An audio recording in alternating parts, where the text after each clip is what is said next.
porque está con nosotros Juan Carlos Manríquez, abogado de la familia de la señora María Ercira. ¿Cómo está, abogado? Gusto de saludarlo, buen día. Y cuéntenos cómo vive la familia, esto que han estado ahí empujando, ¿no es cierto?, pidiendo nueva diligencia, han hecho un trabajo, se han transformado prácticamente en investigadores y en fiscales, ¿no?, para tener y conocer la verdad de lo que pasó con María Ercira. Cuéntenos qué nuevas diligencias se están solicitando, qué tan cerca estamos de la verdad hoy en día. Buenos días, en primer lugar, Karen, José Antonio, Hola, don Emiliano, Carlos, muchas gracias por su tiempo. Miren, para ponernos al día en lo que estamos, como se ha sabido, el Ministerio Público requirió la participación del Servicio Médico Legal con un objeto muy particular y también con una brigada nueva, específica y especialista de la PDI, que se designó después de nuestras relaciones con la Fiscalía Nacional, la Fiscalía Regional, que tiene por objeto, en primer término, hacer un nuevo, por decirlo así, repaso forense del sitio del suceso ampliado, con rastreo, desmalezado, utilización de tecnología y otros, que permiten ubicar tanto restos enterrados, restos humanos o de otras personas, o de seres humanos, o también distinguir que no sean, aunque esto suene un poco crudo, digamos, restos de animales. Eso es muy importante, se utiliza en el sistema comparado, se está utilizando en Chile, muy recientemente es una pericia muy similar que se está usando también, por ejemplo, en el campo de la señora Julia Chuñil, en el sur. O sea, es una técnica que se está aplicando con una, digamos, aplicación de distintas disciplinas y de alguna manera interconectada. Eso es lo primero. Lo segundo es que luego de obtener de allí nuevas evidencias se va a hacer un análisis más complementario, más holístico, más genérico, vinculando y reinterpretando toda la evidencia hasta ahora reunida. Es cierto, como bien también decía don Carlos, que las primeras horas de estas investigaciones son sumamente importantes, lo que allí se hace o no se hace, luego no se puede recuperar. Sin embargo, la experiencia también indica que nuevas miradas, con nuevas experticias sobre un retránsito de caminos ya andados, muchas veces otorga resultados. Y eso es una cosa que andamos buscando. Entonces, para complementar este punto, es muy relevante nuevamente separar dos cosas. Aquí hay dos investigaciones, la original por nuestra querella por la desaparición y la de la obstrucción. Ambas han ido dando resultados. En la de la obstrucción es donde aparece estas actas, donde son citados dos funcionarios en calidad de imputados y donde quedan en evidencia las contradicciones respecto de la extracción y la entrega de esas 24 horas. Y allí quiero complementar y precisar algo bien relevante. Todos están contestes en las actas entregadas que el fiscal ordena el levantamiento de 24 horas. O sea, sobre eso no hay ninguna duda. El problema se produce que, en el primer lugar, cuando las personas del campo citan a un especialista externo, si ellos deciden levantar, de acuerdo a sus medios, el tiempo que ellos entienden habría sido esas 24 horas. El técnico se desentiende de la extracción de las 24 horas y dice, mire, yo hice lo que ahí me pidieron, pero sin dejar en claro qué se le pidió. Sin embargo, hay un dato en adelante muy relevante que hasta ahora ha generado y va a generar una nueva diligencia. Fíjense que esa persona dice que esos registros obtenidos en ese minuto se le entregaron a una tercera persona que hasta ahora no había aparecido y respecto de la cual hay que tomarle una declaración. Una persona de nombre Jean-Philippe, que sería el marido de la señora Kleiner. Chuta. O sea, tenemos un nuevo actor. Jean-Philippe apareció. Yo no sabía. El marido de la cronología, señora Mónica Kleiner. Que aparece exactamente ahora, nominado como Jean-Philippe, y dicen, a esa persona le entregamos las grabaciones. El problema es que la policía vuelve 2 días más tarde a buscar esas grabaciones con un pendrive insuficiente. Evidentemente, ese pendrive insuficiente no daba lugar a recoger la información que había. Y luego, en diciembre de ese año, sabemos cuando se abre este disco duro, el DVR, que ya a septiembre la información había sido borrada. A ver, ¿me puede repetir, abogado? Perdón, es que está entregando mucha información. Muchos datos. Entonces, como que Mira, nos está José, acá impactando. anoté algunos. La pericia del Servicio Médico Legal que pide el Ministerio Público, ¿no es cierto? Un repaso forense del sitio del suceso que nos parece muy importante también. Y la aparición de alguien que no conocíamos, abogado, que es Jean-Philippe, es el marido o sería el marido de la señora Mónica Kleiner, la dueña de este lugar. Él se quedó con este material varias horas. ¿Eso es así o no? ¿Y por qué aparece como borrado algo de material?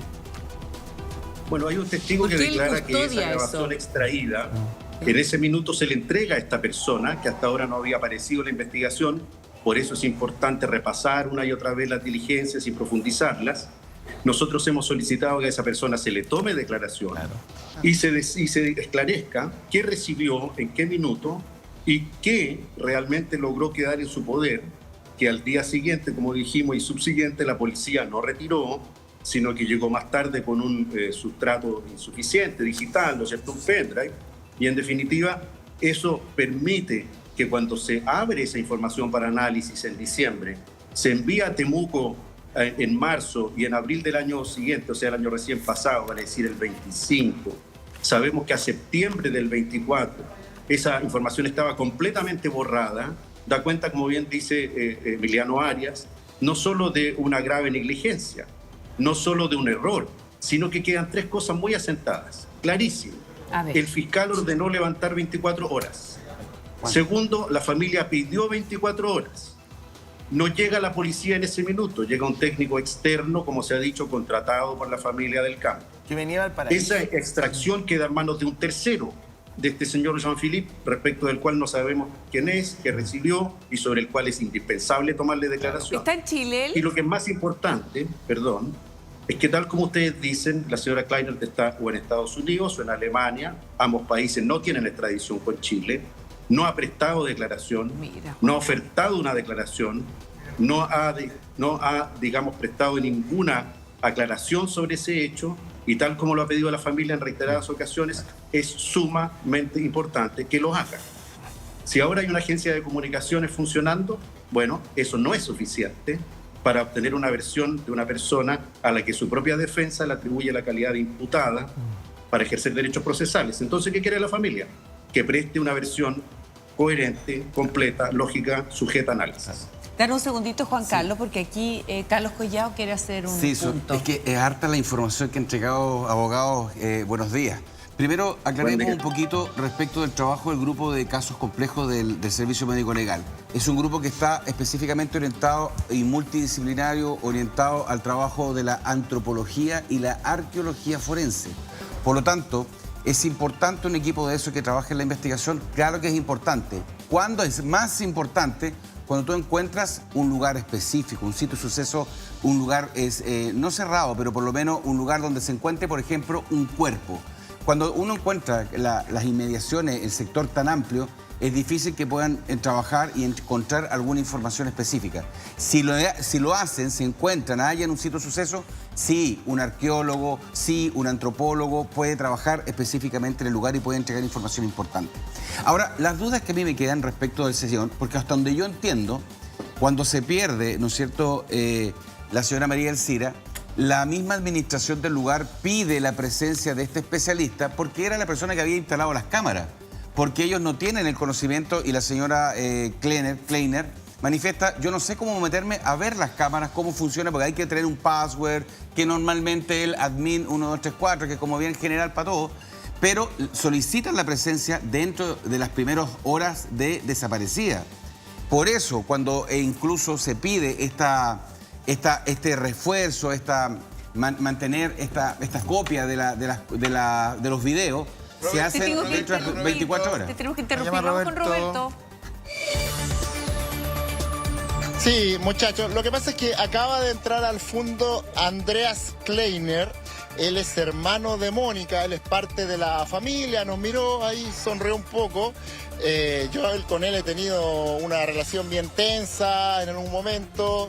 Él había salido hace un rato, nos miró bien feo, ahora entró un poco y sonrió. Estoy acá con Carla Hernández, la nieta de la señora María Elcira, para aprovechar de saludar a Carla. ¿Cómo estás? Buen día, gusto saludar. Hola, buen día. Bueno, Andreas Kleiner fue el que me amenazó con dejarme encerrada aquí, donde mismo estamos. Eso fue cuando recién partió esto, cuando en algún momento ustedes y nosotros teníamos la facilidad de estar en este lugar, ustedes ingresaban incluso para el otro lado del portón, sí. Y él, hermano de Mónica, que son los dos hermanos, que son los dueños, la familia dueña del Fondo Las Tórtolas, el restaurante donde se perdió tu abuela, él entonces fue el con el que tuviste el mayor problema. Sí, la PDI había finalizado las diligencias acá en el Fondo Las Tórtolas. ya no iban a venir más. Entonces me acuerdo que llegué con mi marido en la camioneta y cruzamos este portón azul y él se acercó a nosotros y nos dijo salgan y salgan rápido, si no los dejo encerrados. O sea, esa es la colaboración que han prestado. Y eso es que a eso quiero ir. Estamos también con el abogado Manrique, a quien aprovecho de saludar. Yo les decía, muchachos, que una de las novedades es que la familia ha contratado una empresa de comunicaciones, que ayer sacó un comunicado, y el comunicado era bien distinto a lo que ha sido históricamente este proceso con ustedes, incluso con nosotros, porque decían, nosotros estamos muy preocupados de la familia señora Ercira, de esto, y estamos con la mayor disposición. Pero eso es en el papel, porque en la práctica, al parecer, Carla, hay otra cosa, ¿no? Es que el papel aguanta mucho. Entonces, la verdad, lo que hice ahí suena bien, pero no se condice con la realidad. O sea, ellos nunca a nosotros nos han prestado colaboración en absolutamente nada. Y de hecho, como te decía, a mí me amenazaron con dejarme encerrada acá y han sido súper poco empáticos. En general, toda la gente del Fondo Las Tórtolas. Y bueno, ¿para qué decir Mónica Kleiner, que nunca más regresó a Chile y todavía no presta declaración acerca de todo lo que en el fondo tiene que aclarar? O sea, hay muchas cosas que particularmente ahora hay que aclarar y ella no se ha acercado de forma voluntaria tampoco a prestar su declaración para aclarar todo esto que está pasando. Carla, bueno, el abogado Manrique ha sacado ahora una información que al menos en mi caso personal es muy novedosa, que es la figura de este hombre que es pareja de Mónica Kleiner. ¿Quién sería quien habría ese día recibido, se supone, 24 horas de grabación? Es parte de un andamiaje que ese día corrió y que pareciera ser que que falló finalmente para la entrega de la información a la policía. ¿Qué información tienes tú de este señor? Yo sé que... Jean-Philippe. Sí, y Jean-Philippe yo sé que es pareja de Mónica.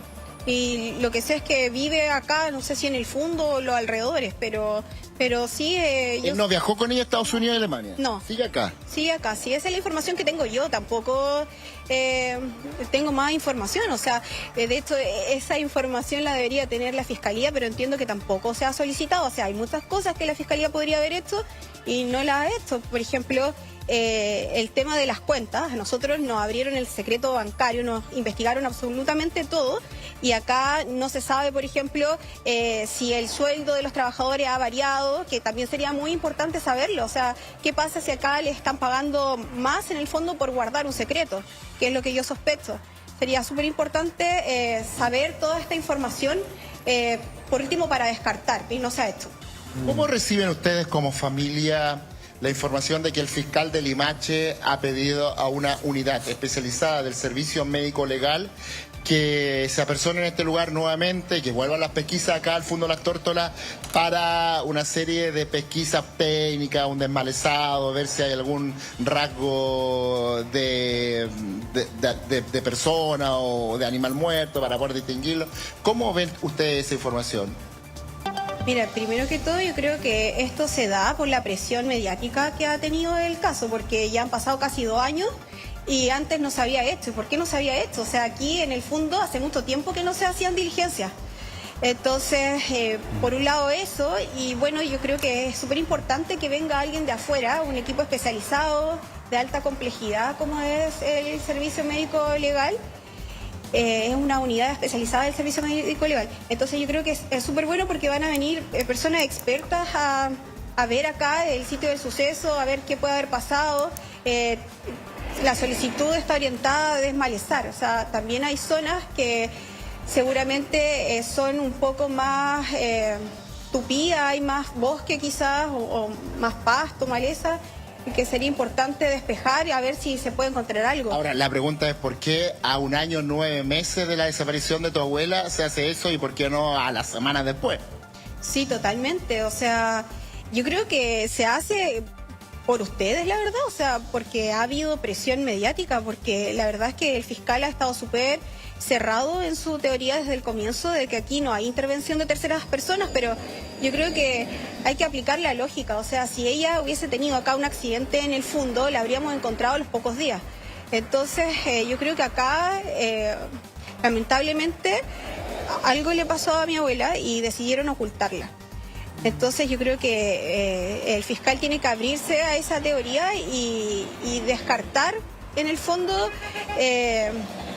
todo lo que puede haber pasado con ella. O sea, no puedes decir no hay intervención de terceras personas si han pasado 2 años y no se ha encontrado ni un solo rastro de mi abuela. O sea, de verdad que no tiene ninguna lógica. Lo de los movimientos de tierra, que al parecer, dice la versión de la familia a través de un comunicado ayer, son por un trabajo con la sanitaria que está aquí al lado.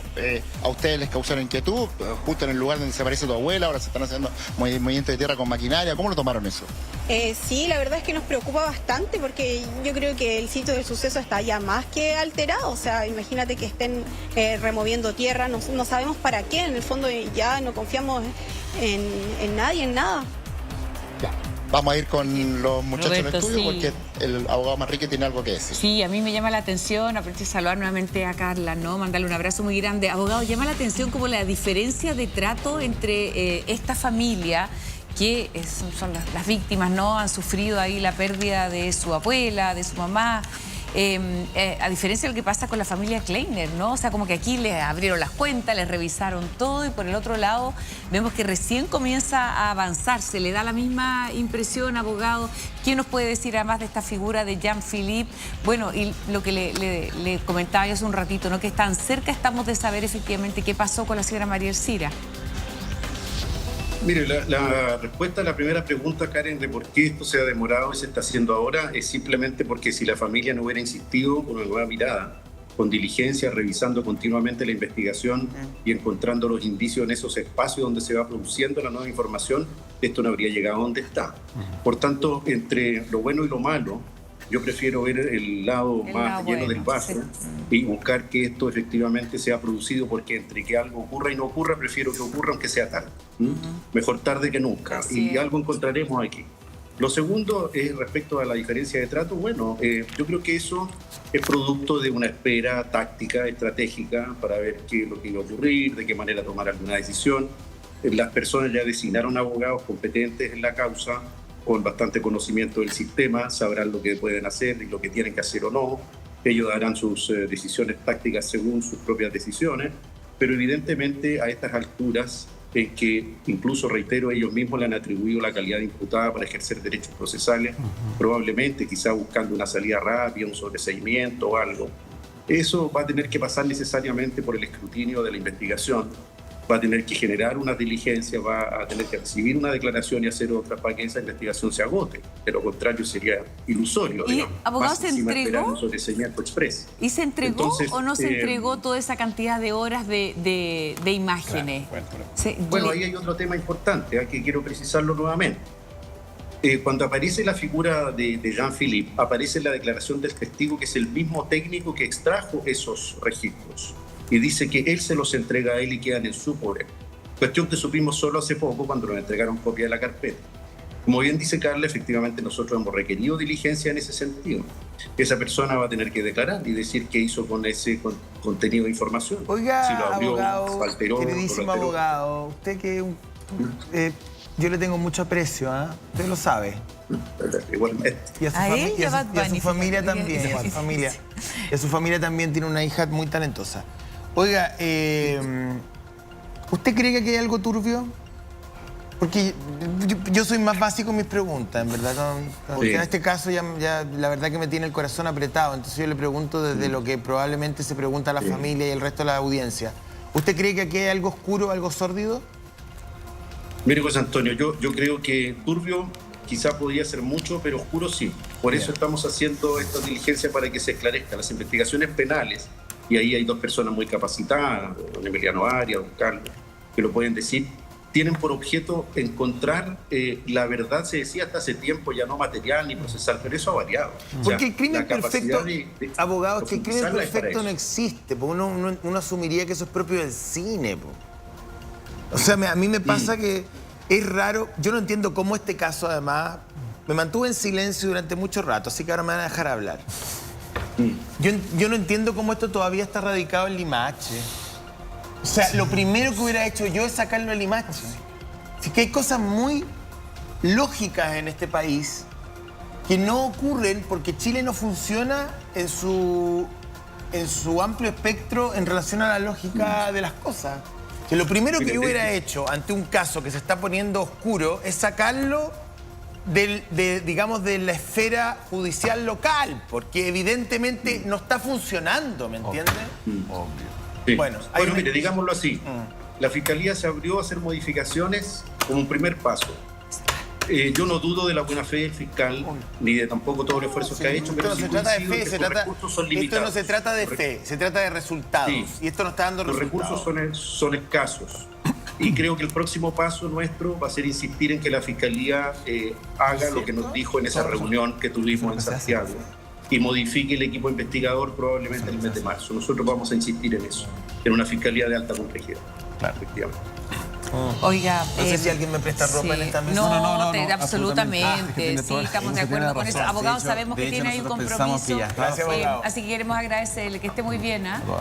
Ustedes también. O alguien Buen tiene una día, mirada, muchas o sea, gracias. si tiene una mirada distinta también es ¿Te parece valioso. que vayamos con Emiliano Sí, y mira, después volvemos con Carlos? Fíjate Y que después tiene, con la Carlita. tiene toda la razón y también en ese sentido ha hecho las peticiones Juan Carlos, precisamente por dos factores. Primero que nada, la Fiscalía de Limache no da para eso. La Fiscalía de Limache, con suerte de tener un fiscal, 2 abogados asistentes, y la Policía de Limache, que ve miles de casos más, todos los casos de Limache, no puede tener además este. Y esto lo venía pidiendo hace rato la FEB. Yo no estoy dudando del fiscal de Limache, no estoy dudando en principio ni de la Fiscalía de Limache, pero no son la Fiscalía ni la Policía adecuada para esto porque no pueden tener toda la dedicación necesaria para un caso que tiene relevancia nacional. En consecuencia, así como está hecho, eso es lo que no se entiende, porque en otros casos sí se ha hecho y se ha asignado, por ejemplo, en el caso de la concejala en el Maule, se le asigna por parte del fiscal nacional la investigación al fiscal regional y en este caso no se ha hecho, no obstante haber sido solicitado y sigue radicado en el mismo lugar. Eso es lo que no se entiende, sin entrar a pensar mal de los investigadores ni del fiscal, sino que por un tema de capacidad y recursos limitados que no va para esta investigación. Oye, Emiliano, quedó un punto ahí como en controversia, que es el de las imágenes. Así es. Aparece un nombre nuevo, Jean-Philippe, pareja de Mónica Kleiner. Él habría sido como el custodio de las imágenes durante varias horas. La acusación es, no estoy diciendo que sea así, pero efectivamente la sospecha es que llegó menos material del que se había registrado. ¿Es así o no es así? No, lo que pasa es lo siguiente, por eso es interesante verlo, porque son interpretaciones, y aquí es donde yo digo interpretaciones. Las imágenes que se solicitan las primeras 24 horas, y era lo que le quería preguntar yo al abogado, se reciben. Lamentablemente el funcionario policial va con un sistema, un dispositivo de almacenamiento que no fue suficiente para poder almacenar toda la información. Hay un error ahí en el momento de que no se levanta el DVR completo, claro, ya lo hemos comentado más de una vez. Ahí debió haberse almacenado, debió haberse requisado el DVR completo y se acabó el problema. Pero las imágenes de cuando llegan las personas a trabajar ese día, hasta las 12 de la noche de ese día, sí están. Y están disponibles y están ahí en el sistema. Ahora, cuando se hace un informe de la Policía de Investigaciones y se entrega y se manifiestan que hay imágenes que han sido borradas, el término borradas, que es lo que obviamente se ve mal, Presume una intención. presume una intención. Y esa es la interpretación. Lo que pasa es que esas imágenes se borran porque el DVR va pisando la información. Ah, pero se borran de manera... Exacto, y no pueden ser Ahora recuperadas. pudo pasar de madrugada también, porque lo que hemos hablado con Carla en otra oportunidad es que no solamente la gente que llegó a investigar hasta la medianoche, Y ahí estoy de que, acuerdo contigo. sino que ahí es muy importante saber qué pasó después. Y ahí estoy de acuerdo. Lo que pasa es que el sitio del suceso no se pudo haber cerrado. Algo muy obvio, pero... Se tenía que haber cerrado. Si uno tiene cámaras de seguridad, tiene que tener el capital humano y el capital económico para mantenerlo, pues si no, esto no es una decoración, pues uno no tiene cámaras de seguridad como Además, tiene un día cuadro. donde desaparece alguien, tú resguardas todo O sea, inmediatamente. no, pero no solamente ese día, todos los días, si no es una burla. Hoy día obligatorio. Es una burla, entonces yo sería más duro. Sí. Y si yo no tengo las cámaras al día y no tengo la persona que me puede entregar esas imágenes de manera rápida, puedo sospechar de cualquiera de ustedes y tendrán que pagar una tremenda multa, no lo sé, pero yo no puedo tener cámaras de seguridad y no tener la persona que las va a decodificar ni rescatar en un plazo, digamos, razonable. Pues esto es un caso policial, Lo estamos hicieron. jugando a la ronda de San Miguel aquí, entonces tienen que traer una persona de Valparaíso Sí. que llega a medianoche, después de que la señora había aparecido a las 2 de la tarde. Se están burlando de todo el mundo, po. Perdón que lo diga, una cuestión de Emiliano? lógica. No, por supuesto. Mira, fíjate que es, a ver, ¿qué es lo que hago yo como persona? Esto es pura lógica, ¿ya? Yo no estoy atribuyendo intenciones. Yo me aseguro como dueño del restaurante, si no tengo nada que ver, de poner todo a disposición. Mira, aquí están las 24 horas y ¿sabe qué? Aunque no me las pidieron, las de la mañana también. Lo que pasa es que Aquí la están. torpeza también es una mala intención. Yo sí asumo intenciones. Si yo soy torpe... Es que es demasiada negligencia. Si yo soy torpe, o sea, si yo tengo un sistema de cámaras de seguridad y no soy capaz de entregar las imágenes en forma rápida cuando me las piden, porque el sistema va borrando, porque no tengo idea, porque hay que llamar a un señor que vive en Alaska, Claro. bueno, quiere decir que en realidad no tengo nada. Po. Sí. Entonces, la torpeza también puede ser muy peligrosa, Roberto. Sí, es que justamente eso es lo que yo conversaba. Obvio, hace un pues, rato es una con Carlos, obviedad lo lo hemos que estoy conversado tantas veces, que es que yo sí soy dueño de un restaurante y ocurre un episodio como ese, soy el primer interesado en que las cosas se esclarezcan lo más luego posible y para eso pondré todo lo que está a mi disposición para que eso ocurra. Pero eso ese día no fue así, ni la disposición para entregar ese material, ni la disposición hacia la familia, ni la disposición en general en días venideros, porque efectivamente, claro, la policía, los que están ahí, se mandan el condoro, el error de traer un pendrive con disponibilidad distinta para llevarse ese material, porque además hubo que ir a buscar ese día un señor a Viña del Mar, ¿dónde fue, Carla? Valparaíso. A Valparaíso, para que él pudiera manejar todo lo que era el sistema de cámara de seguridad. Pero además está el hecho de que ese día la policía estuvo hasta las 12, 1 de la mañana y luego se retira todo el mundo y aquí en un fondo que es enorme, que es gigante, donde hay una persona en la tercera edad que desaparece, no queda nadie esa primera noche a cargo de esto y en una noche pueden ocurrir muchísimas cosas. Y además yo agregarle a esto, muchachos, que ya este caso es un caso que yo lo vengo siguiendo prácticamente desde el día 1, que es la gran pregunta que le hago a la Fiscalía, a la Pedrito, ¿cómo es posible que desaparezca una mujer, no aparezca un botón, un pedazo de taco, algo de su collar, un anillo, algo de ropa, nada de ella?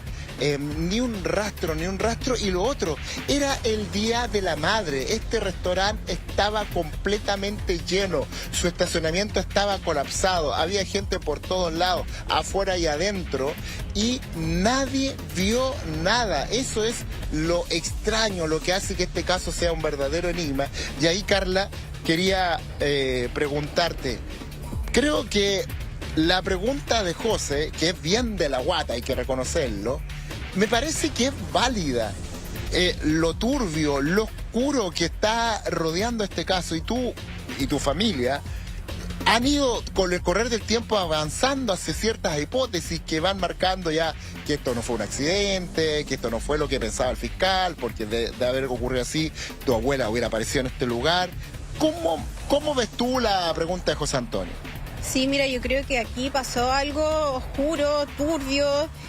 Yo creo que no fue algo planificado.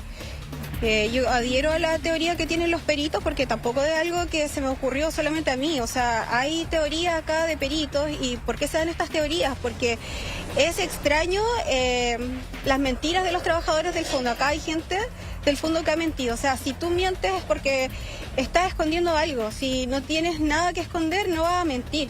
Entonces, por ejemplo, hay un trabajador acá del fondo que dice que no se enteró hasta 3 días después de la desaparición de mi abuela, siendo que vive aquí mismo en el fondo de Las Tórtolas, y ese día tiene tráfico de llamadas con Andreas Kleiner, con Mónica Kleiner y con otros trabajadores. O sea, esa persona obviamente está mintiendo, y además esta persona tiene 4 celulares y uno de los chips de celular lo comparte con otro trabajador del fondo. Entonces se lo entrega, lo intercambian. Entonces, todas esas conductas son extrañas. También los minutos de llamada entre los trabajadores y los dueños también es raro. Hablan muchos minutos después de que mi abuela desaparece y eso se prolonga en el tiempo. Están mucho tiempo hablando, muchos minutos. El garzón fantasma, que en algún momento lo colocamos en esta conversación, que era este señor que no había sido considerado en el listado de garzones, porque el fiscal, quienes estaban investigando, determinaron que él era parte de la cocina, pero era un garzón, los videos lo señalan. Él en su momento, cuando estuvimos entrevistándote esa vez, cuando apareció eso, porque este además es un puzzle que las piezas van apareciendo de a poquitito, a cuenta gota, ese garzón lo entrevistamos, José lo apura y él dice, porque hay una imagen donde él sale aquí al patio y está hablando por teléfono. Y él dice, José, en ese momento le dice, José Antonio Nieves le pregunta, ¿a quién llamó? Y él dice, no me acuerdo a quién llamó. Y después dice, no, me llamaron familiares preguntándome, oye, se perdió una señora. Y ahí José me acuerdo que le dice, pero ¿cómo? Si eso había sido momentos después, ¿cómo sus familiares se enteraron? Si todavía no salía en la prensa, ni en los medios digitales, no lo sabía nadie. Y ahí se enredó todo. Ustedes luego lograron conseguir saber a quién había llamado ese garzón ese día. Sí, nosotros sabemos a quién llamó y a quién llamó fue a Jacinto. O sea, mintió ante todo Chile. Jacinto es uno de los cuidadores de acá, ¿no? Sí, uno de los cuidadores, que es el primero que sube ese sendero que nosotros creemos que mi abuela también subió, es el primero en subir arriba al sector del puente y ahí, bueno, después está su casa. Él sube a los 40 minutos. Pero ustedes saben de eso, de que él llamó a Jacinto porque ustedes tuvieron acceso a la carpeta, a la investigación donde aparecen los tráficos de llamadas, sí, ¿no? Sí, por eso sabemos, ubicamos el momento exacto, cruzamos el video con el tráfico de llamadas y claro, corresponde la llamada a Jacinto Ayala. Que es el cuidador que estaba, muchachos, acá. Ese día, como había tanto tráfico, era un cuidador que estaba aquí en la entrada con una camioneta y luego cuando ocurren los hechos toma su camioneta y se va hacia arriba, pasa del restaurante y se va hacia su casa que está arriba del canal. Conversamos con él. Claro, eso es lo que yo decía, sí, que ustedes lo apuraron, le preguntaron todo y que la respuesta, él fue el de la... Él, si no me equivoco, él fue el de la abducción. El de la abducción, ¿no? Si no me equivoco bien, ¿no? Que decía que en un momento una creyó, burla a estas el de la alturas abducción. también para decirle a la familia, como que agrega más dolor, ¿no? A todo lo que ya están pasando con ese tipo de comentarios. Oye, ¿cómo saben que habla con Jacinto, Roberto? ¿Cómo Carlita supo eso? ¿De dónde saca esa información? Porque nosotros tenemos el tráfico de llamadas que está siendo analizado también por un perito privado. Y claro, coincide ese momento en que él sale a hablar, que se le ve en el video que sale a hablar y mira hacia el pasaje Val, que es este que está acá. Es que el camino de servidumbre de la sanitaria que hemos mostrado, que ahora tiene un portón, está bien. Sí, ese momento coincide con la llamada que hace él en ese momento a Jacinto Ayala. Oye, danos un segundito porque Muchacho. acá Emiliano, que fue fiscal, acá hay una nueva investigación, ¿no es cierto? A lo mejor una esperanza de encontrar o de estar un poquito más cerca de la verdad. ¿Qué te parece que se mienta además de esa manera, no? Porque ya no es omisión ni nada, sino que claramente decir, porque no se acuerda lo que hace en situaciones a lo mejor complejas como esta, ¿no? Decir que está hablando con alguien que al final no resultó ser. Sí, no, mira, por cierto, a ver, hay un delito que se llama obstrucción a la investigación. La obstrucción a la investigación es un delito que comete todo aquel que entrega datos falsos a la policía, que hace que la policía, el Ministerio Público, el órgano investigador dirija su investigación hacia otro lado, desvíe. Y eso es precisamente, en consecuencia, podría ser imputado por este delito, porque además se trata de un hecho, una mentira bastante relevante en mi concepto, por cuanto recién había ocurrido la desaparición. Luego de eso, incluso en vivo y ante todo Chile, y esos registros se pueden incorporar también ante la Fiscalía, señaló haber conversado con sus familiares acerca de un hecho, y que ni siquiera había conversado con sus familiares acerca de la desaparición, sino que de otras cosas también habría agregado. En consecuencia, todas esas son cuestiones, en casos como este son cuestiones fundamentales. Cuando tú empiezas a investigar un caso, ¿tienes una teoría, una hipótesis y empiezas a desarrollar eso? Sí. ¿O tú buscas solamente elementos que puedan ayudarte? ¿Qué crees tú con tu experiencia? ¿Qué crees tú que pasó y qué línea debería seguir ahí el investigador? En todos estos casos, bueno, esto está más que escrito y hay gente desapareció en el mundo, así que esto está regulado, incluso hay una ley que se aplica poco, digamos que es la ley de desaparecido que está en Chile, que establece protocolos bastante claros. Precisamente cuando desaparece una persona no se puede centrar ningún equipo policial ni ningún fiscal en una sola teoría, sino que en varias. ¿Y qué es lo que es lo más importante? Investigar el último lugar y con quién estuvo. No sé si se va a entender mal, pero la familia es uno de los principales objetivos. Bueno, lo vimos en el caso de Julia Chuñil, porque son los que estuvieron últimamente con ellos, y también en el caso de la concejala, y en este caso también el lugar donde estuvo. No se puede descartar precisamente como se hizo algún accidente de una persona de tercera edad que pudo haber caído en un río y decidió hacer diligencias, pero se deben hacer varias diligencias al mismo tiempo, y cuando una investigación no está dando sus frutos, que es lo que se debe hacer conforme precisamente a estos protocolos, debe venir otro equipo de investigación que analice la investigación que se está realizando hasta el momento, se analice y se abran otros focos, y que ojalá esos focos sean llevados por equipos que no se comuniquen entre sí en la medida que vayan avanzando. Jean-Philippe es un sujeto, una persona de interés este nombre que ha aparecido ahora? Absolutamente, absolutamente. A ver, estos datos que están apareciendo y que gracias al desarrollo de la investigación precisamente son muy relevantes, porque esta persona sería aquel que habría tenido en su poder los antecedentes que podrían desenredar esta madeja, que son precisamente las 24 horas, porque debería tener, según lo que dijo Juan Carlos Manrique, precisamente él se le habría entregado todo el registro íntegro, que él que no ha podido tener acceso ni siquiera a la Fiscalía. En consecuencia, yo creo que si ese antecedente se ha relevado, da para incluso solicitar una incautación de ese elemento que se encuentra en poder de esta persona. Oye, la experiencia de Carlos Collado también en investigaciones y Sí. ¿De qué te habla este caso? ¿Qué crees tú? No, lo que pasa es que hay muchos cabos sueltos que van quedando ahí en el aire, que dan para obviamente sacar teorías obviamente mucho más profundas. Varias tienen un asidero importante. Hay errores que se cometieron en el lugar, efectivamente. Dejar el sitio del suceso absolutamente sin protección cuando la señora aún estaba perdida es un problema muy importante, muy grave dentro de lo que es esta investigación criminal. Ahora, yo quería preguntarle a Carlita, hay un sitio web de una radio importante de Chile que cubre la noticia de las diligencias nuevas que está pidiendo la Fiscalía. Entre esas habla de una entrevista a uno de los hijos de la señora María Elcira, además de la implementación del equipo de servicio médico legal.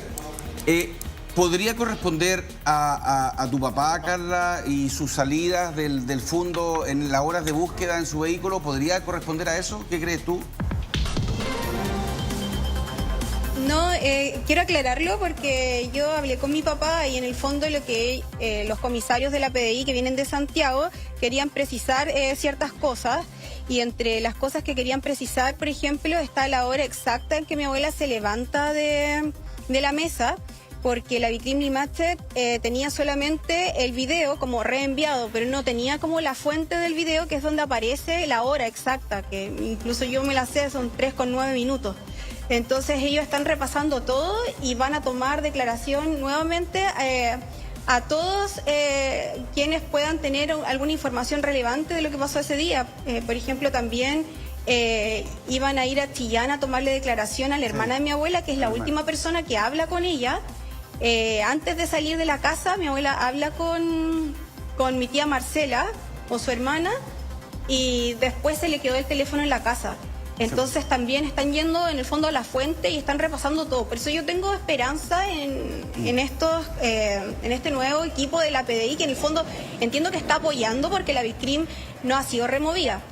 Pero ya es un avance que otras personas que no son de la Vicrim Limited tengan ahora acceso a la investigación y estén haciendo diligencias por su cuenta. O sea, yo creo que con eso puede ser que esto avance rápido. Oye, Carla. O sea, de verdad estoy súper esperanzada. Y solamente, Carlita, solamente para quedar más claro, pero no, ¿tu papá qué te dice cuando él sale del fondo durante la búsqueda? Él sale en su vehículo del lugar, sale a buscar en la carretera. ¿Qué salió? ¿Se te comentó algo de eso? No, mira, lo que pasa es que mi papá, cuando mi abuela se pierde, baja, pregunta acá al portero si la habían visto, y después sale en una dirección a ver si estaba por ahí, y bueno, después se devuelve, no vio nada, se devolvió, pero es como de esto salió con mi mamá, fue como la reacción normal, o sea, claro, buscamos por todos lados, o sea... ¿Cuánto tardó? Pensando que podría haber salido del fondo orientada. Sí, o sea, en ese momento no sabíamos qué había pasado, o sea, era muy difícil que llegara acá a la entrada. Pero no teníamos el acceso a las cámaras ni nada, entonces había que descartar todo. Entonces, de inmediato empezamos a buscar por todos lados, y me acuerdo que busqué hacia arriba y me centré en tratar de rescatar las cámaras, pero la verdad es que Mónica me ignoró totalmente. De hecho, en los videos que tenemos se ve cómo voy yo, después cómo va mi mamá, y ella no ignora, pues finalmente nos dice que ella no puede tener acceso al computador, que tiene que llamar a un técnico de Valparaíso, y se demoraron como 6 horas el técnico se demoró como 6 horas en llegar. O sea, de hecho me tuve que ir yo primero con mi hijo porque estaban muertos de frío. Nos cerraron el restaurante, estábamos afuera, nos dejaron así a la intemperie, muertos de frío. Entonces nos tuvimos que ir porque mis hijos tenían frío.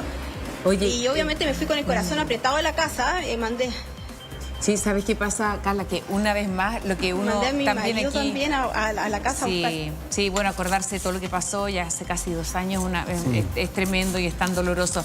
Uno tiene la sensación, por todo lo que estoy leyendo, es que, ¿sabes qué le pasa a la gente que te está escuchando, Carla, y que ve este caso? Que dice, mira, una vez más, en vez de poner arraigo, en vez de tomarle declaraciones a todos los que están mencionados y todo, como que se les arrancan de nuevo.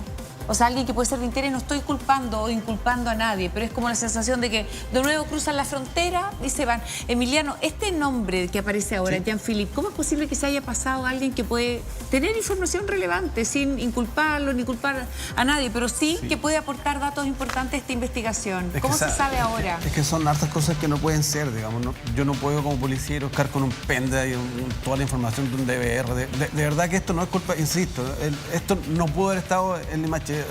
Yo trabajé ahí, fui fiscal en Pueblo Chico, muy chico, en una fiscalía unipersonal con mi policía, con mi periquín, y la hacíamos todas.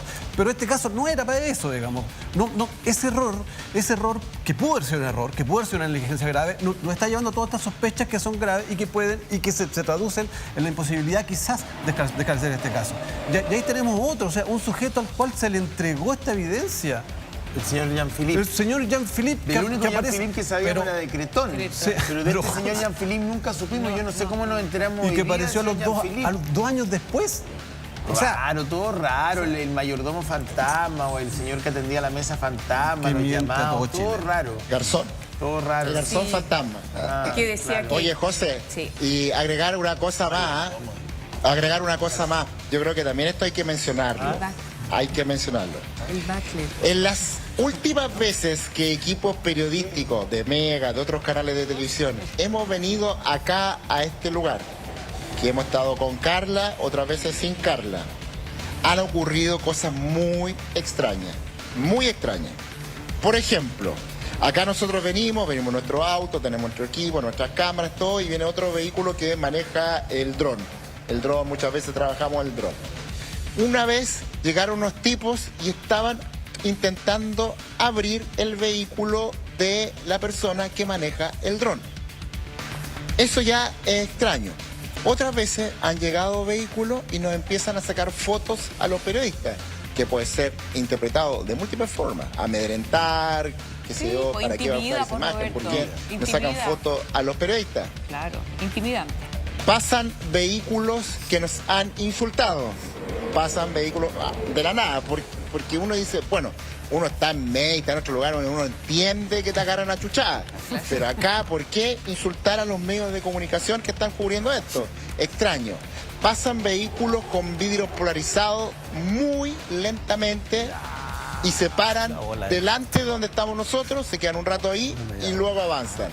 Eso también creo que son elementos extremadamente raros, poco comunes. Cuando uno está haciendo una cobertura, esas cosas generalmente no ocurren. Tú, Carla, has sido testigo también de eso, ¿no? Sí, totalmente. La verdad es que la actitud del fondo deja mucho que desear. Mafioso, mafioso. Siento que de verdad son unos caras de raja. Oye, intimidante, es una actitud que uno dice, ¿sabes qué? Nunca estuvieron dispuestos a abrir las puertas, a decir lo que tú deseas un poco, Carlos, ¿no? Que se investigue todo, que vayan hasta los... si hay alguien vinculado, empleado, lo que sea, o un cliente, o sea, como que estaban más preocupados por lo que se ve, ¿no es cierto?, de muchas otras cosas, menos de encontrar o de colaborar para que apareciera la señora María Elcira. Todos esos gestos no aportan a la investigación y un problema serio. Aquí tenemos una adulta mayor que se pierde en 5 minutos. Porque eso ya está establecido, 5 minutos. ¿Cuánto ella pudo caminar en 5 minutos? No es posible que ni siquiera haya llegado al canal. Entonces, por lo tanto, da la teoría de que quizás hubo un accidente que todo el mundo quiere cubrir. Es posible. El problema es que a 2 años la Fiscalía no se genera la convicción de que existe acción de terceros. Entonces, donde hoy día las únicas personas que están cuestionadas hoy día es por una querella que presenta, ¿no es cierto?, la familia de la persona desaparecida. Porque el fiscal no genera o no se genera la convicción de eso. Entonces, esas cosas hacen dudar de lo que está ocurriendo y todo lo que tú dices, José, de que huele mal todo esto, bueno, por esto huele mal. Carlos, ¿Qué crees tú? Que le voy a preguntar a Carla también, a Emiliano, ¿qué crees tú que pasó? A ver, yo lo que creo que pasó precisamente, adhiero a la tesis de que fue el accidente y que doña María Elcira estuvo oculta durante un tiempo en ese lugar y que quizás permanezca en ese lugar y que o fue sacada ya con tanto tiempo que no se verificó, que no estuvo bajo vigilancia el lugar, con esta investigación llena de errores. Lamentablemente va a ser muy difícil, digamos, corroborar aquello, pero es la hipótesis más probable, creo yo. ¿Es un accidente que se intentó ocultar? ¿Crees tú, Carla, se acerca un poco a la versión que se ha formado en la familia? ¿Qué crees tú que pasó? Sí, totalmente. Yo creo que algo así tiene que haber pasado y yo intento también no pensar en otra hipótesis, o sea, pensar que tuvo un accidente, que lamentablemente lo ocultaron, pero también podría haber pasado otra cosa, o sea, claro, podría haber pasado también de que alguien le quiso hacer algo y no sé, como que no me gusta pensar como en la intención, pero también a veces pienso que no se puede descartar que alguien un poco loco le haya querido hacer algo y después también decidieron ocultarla. Entonces, de verdad es que es súper difícil porque tú no tienes la certeza de lo que ocurrió. O sea, yo te puedo decir, claro, es como ilógico pensar que ella esté viva, pero es como algo súper extraño porque igual uno siempre mantiene como esa luz de esperanza, así como de que vaya a aparecer porque no tienes la certeza de que haya fallecido. Entonces, de verdad que es muy desgastante emocionalmente para nosotros como familia. Es terrible porque es como una pesadilla, como que una pesadilla que no se acaba. Entonces yo creo que es como más o menos lo que viven todas las familias que tienen un familiar desaparecido. Bueno, en el país se sabe un poco el dolor de eso desde lo político por mucho tiempo o sea, somos un país que conoce desapariciones, digamos, y de lo quemante que es que alguien desaparezca sin dejar rastro por razones políticas, de seguridad, delictuales, lo que sea. Oye, quería preguntarte, volver al tema del señor Jean-Philippe, como que no puedo creer que aparezcan más personajes después de tanto tiempo, digamos, sin que nadie se haya enterado, al menos de manera pública. ¿Ustedes habían escuchado de la figura de Jean-Philippe? ¿Tenían este dato desde antes y no se sorprenden ahora o se sorprendieron cuando se los dice Manríquez? Mira, yo sabía que él era pareja de Mónica, así averiguando en realidad. Ya. Tenía ese dato, pero no sabía que él había recibido las grabaciones. Ya, raro. ¿Qué les pareció? No, lo encuentro súper raro y lo que yo creo también es que ¿por qué no se acercaron antes a aclarar las cosas? O sea, ese dato es muy importante, él tendría que habérselo dicho a la Policía de Investigaciones. Aparece como una persona de interés, nos decía aquí Emiliano. ¿Y qué información crees tú que habría que preguntarle a él? Mira, yo creo que la verdad es que todas las personas que trabajan acá en el fondo, los que viven acá en el fondo, yo creo que todos saben qué pasó ese día. ¿En serio? Es una sensación que tengo. Y bueno, él, no sé, de repente tengo la esperanza de que pueda tener las horas de grabaciones que serían tan importantes tenerlas para analizarlas. O sea, ¿qué pasó en la tarde? ¿Qué pasó en la noche? Nosotros, eso es lo que quería aclarar. Nosotros tenemos horas de grabación desde las 10 de la mañana hasta alrededor de las 6 de la tarde. Después de las 6 de la tarde no sabemos, o sea, sabemos algunas cosas que pasaron acá, pero no tenemos las grabaciones.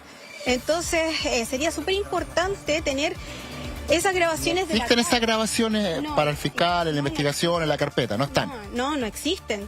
De hecho, nosotros en algún momento tuvimos solamente las grabaciones poco antes de que mi abuela desapareciera, cuando desaparecía y una hora después o menos. Y después, gracias a un canal de televisión, que creo que fue... Nosotros, con el reportaje de Juan Carlos Araya. Claro, gracias a ustedes nos dimos cuenta de que existían más horas de grabación, porque aparecía una camioneta roja. Entonces, a raíz de eso, de hecho, citamos, así como en la solicitud, se citó al canal de televisión, que en un canal de televisión se ve una camioneta roja subir y que esas imágenes nosotros no las teníamos. Y a raíz de eso es que la Fiscalía entrega todas las grabaciones que tenía. Y claro, con ese poco rango de grabación, que eran como 2 horas, se pudo reconstruir bastante. O sea, con esas horas hay una perfiladora criminal que pudo reconstruir muchas cosas. Entonces, si nosotros tuviéramos más horas, podríamos reconstruir aún más. Entonces, de verdad que es demasiado importante tener esas horas de grabación, sería pero fundamental para saber qué pasó después. O sea, que todos los movimientos que se hacen pueden dar cuenta de algo relevante. Entonces, de verdad que estamos muy afectados con la pérdida de las grabaciones, de cómo se manejó la evidencia, de que hayan dicho de que habían recibido estas 24 horas la PDI y realmente no fue así. Estaba la orden clara del fiscal, o sea, el fiscal dice rescatar 24 horas de grabación, no hay ninguna duda. Y ni siquiera ponen en la cadena de custodia cuántas son las horas que se rescataron. Esa cadena de custodia quedó a medio llenar y archivada en la fiscalía. La fiscalía tampoco la recibe porque no tenía el detalle de lo que estaban recibiendo. Y de hecho le dice al comisario Zavala, pero esto es una causa mediática. Y él dice, no, pero es que no le puedo. Vámonos un poquitito, que viene entrando un auto. Espere, señor. Espérese. Oye, pero mira, me está echando el auto encima. ¿Qué le pasa, señor? ¿Qué le pasa? ¿Qué es lo que le pasa, señor? Oye, mira, lo acaban de ver en vivo y en directo, señor. Y así. Lo acaban de ver en vivo y en directo. Este es el tipo de cosas que nosotros vivimos acá en el reporteo. Lo acaban de vivir. El tipo me hace así, me voy moviendo y el tipo me tiró el auto encima. Lo acaban de ver. Mira. En vivo y en directo. A ti también. ¿Cuánto ha padecido En vivo y en igual una directo. familia? Estas son las cosas extrañas que han rodeado. Falta de respeto. Sí, estas son las cosas extrañas que rodeaba. Era una persona además que tenía un control remoto de esto. O sea, es alguien de acá. Es familiar, del lugar, seguramente. de manera prepotente. Sí, prepotente. Porque me hace así. Me estaba moviendo, no le apreté. Y me tira el auto encima. No, qué Calma. tremendo, ¿ah? Sí, es que, miren, si esa es la actitud acá de la gente del fondo. O sea, si no estuvieran las cámaras y nos atropellan.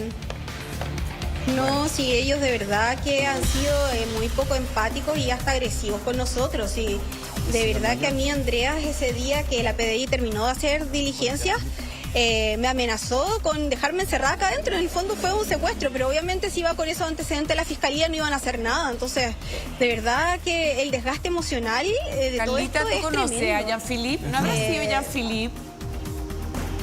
¿Lo conoces? No, ¿Sabes? no lo conozco, Y a lo no sé mejor qué edad era, tiene. Puede haber sido Jean-Philippe. A lo mejor era caballero de Jean-Philippe. edad, Mire, Emiliano. canoso. Puede que haya sido Jean-Philippe, puede que haya sido. Venía con una señora. Bueno, Carla Hernández, nieta de la señora María Ercira. Como siempre te queremos agradecer la gentileza. Esperemos que estos nuevos antecedentes, estas nuevas pesquisas, esto que está haciendo el Servicio Médico Legal, podamos saber qué es lo que ocurrió con tu abuela.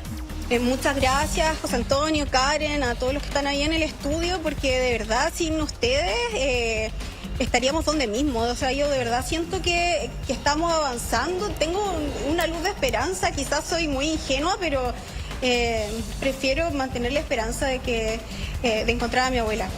Mira, Muchachos, sí, Carlita, la eso noticia del esperamos. Limache en vivo y en directo. De Vamos todo con corazón. ustedes. Oye, y a estas alturas cuídense mucho, Carlita, cuídense, Roberto también. No sé, Mira el ambiente que hay, un abrazo grande. Me vino una pulsión, gracias, como el caso Matute Jones. Como que hay un círculo de silencio, que hay cosas que no... ¿Recuerdan ustedes del caso Matute? pues las cucarachas, Las primeras todo. horas eran como, ¿cómo? Pero si fuera discoteca, ¿qué le puede pasar a una discoteca? También era una cosa, pero era una suerte como de acertijo bien siniestro. Yo no sé si hubo un relato muy claro tampoco, pero al menos hubo un hallazgo al final, ¿no? Pero el hallazgo fue azaroso. Azarosísimo. Sí, Y pero de hecho, sí. la mamá murió en el tránsito, Sí, claro. digamos. Y el Qué papá duro, también. qué terrible. Bueno. Tremendo, dramas humanos ahí, ¿no es cierto? Solamente, yo creo que solamente es importante volver a recalcar que esto, lo que pasó en algún momento se va a saber.